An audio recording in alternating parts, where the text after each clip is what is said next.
ಎಲ್ಲರಿಗೂ ನಮಸ್ಕಾರ. Welcome to our channel. ಇವತ್ತು ಬೆಳಗ್ಗೆಯಿಂದಾನೇ ಬ್ಲಾಗ್ ಸ್ಟಾರ್ಟ್ ಮಾಡಿದ್ದೀನಿ. ನಾನು ಪುಟ್ಟದಾಗ ಒಂದು ರಂಗೋಲಿ ಹಾಕಿದ್ದೆ. ಪ್ಲೀಸ್ ಲೈಕ್ ಮಾಡಿ, ಶೇರ್ ಮಾಡಿ, ಸಬ್ಸ್ಕ್ರೈಬ್ ಮಾಡಿಕೊಂಡು ವಿಡಿಯೋ ನೋಡಿ. ಈಗ ನಾನು ಬೆಳಗ್ಗೆನೆ ಬಿಸಿನೀರು ಕಾಯಿಸ್ಕೊಂಡು ಕುಡ್ದೆ. ನನ್ನ ಮಕ್ಕಳಿಗೆ, ನನ್ನ ಹಸ್ಬೆಂಡಿಗೆ ಎಲ್ಲರಿಗೂ ಟೀ ಮಾಡಿ ಕೊಟ್ಟೆ ಅವರಿಗೆ. ನನ್ನ ಮಾರ್ನಿಂಗ್ ಸ್ಮೂತಿ ಮಾಡ್ಕೊಳ್ಳಿಕ್ಕೆ ಅನ್ನಾಗಿರೋ ಚೀಪಕಾಯಿ, ಗೋಡಂಬಿ, ಬಾದಾಮಿ ನೆನೆಸಿಟ್ಕೊಂಡಿರೋ ಸಿಪ್ಪೆ ತೆಗೆದಿರೋದು 6, ಇದು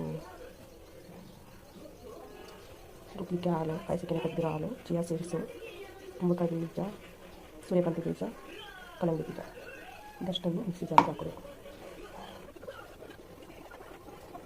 ಇದೆಲ್ಲ ಹಾಕಿ ರುಬ್ಕೊಂಡು ನಾನು ಇಲ್ಲಿ ಒಂದು ಲೋಟಕ್ಕೆ ನೆನೆಸಿಟ್ಟಿರೋ ಚಿಯಾ ಸೀಡ್ಸು 2 ಸ್ಪೂನು ಹಾಕಿ ರುಬ್ಬಿಟ್ಟಿರೋದು ಸೀಬೆಕಾಯಿ ಜ್ಯೂಸ್ ಆಯಿತು.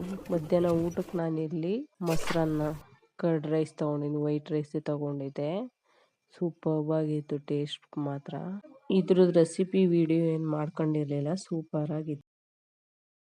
ನೈಟ್ ಊಟಕ್ಕೆ ನಾನಿಲ್ಲಿ 1 ಚಪಾತಿ, ಬೀಟ್ರೂಟ್ ಪಲ್ಯ, ಸೌತೆಕಾಯಿ ತಗೊಂಡಿದ್ದೀನಿ. ಇದಾಗಿತ್ತು ಇವತ್ತಿನ ನನ್ನ ನೈಟ್ ಊಟ ಸಿಂಪಲ್ ರೆಸಿಪಿ. ಈ ವಿಡಿಯೋ ಇಷ್ಟ ಆದರೆ ಪ್ಲೀಸ್ ಲೈಕ್ ಮಾಡಿ, ಶೇರ್ ಮಾಡಿ, ಸಬ್ಸ್ಕ್ರೈಬ್ ಮಾಡಿಕೊಂಡು ವಿಡಿಯೋ ನೋಡಿ. ಈ ವಿಡಿಯೋ ನೋಡಿದ್ದಕ್ಕಾಗಿ ಧನ್ಯವಾದ.